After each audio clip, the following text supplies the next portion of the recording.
Exoensefalografiya, ya'ni bosh miya bosimini o'lchovchi tekshiruv usuli hisoblanadi.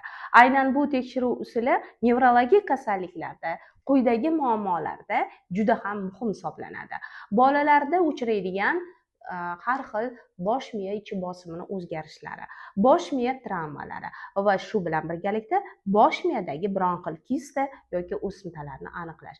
Aynan bu tekshiruv usulini aniqlashda maxsus apparatdan foydalaniladi va 2-3 daqiqa ichida keraklicha ma'lumotga erishish mumkin. Aynan bizning klinikamizda eng zamonaviy exoensefalografik apparati mavjud bo'lib, bu tekshiruvlarni aynan men 26 yillik ish tajribasiga ega vrach nevropatolog funksionalist Yadgar Vazibinsa Esanovna nazorat qilaman. Shuning uchun murojaat eting. Tekshiruvning to'g'riligi kasallikni davolashda eng muhim bosqich hisoblanadi.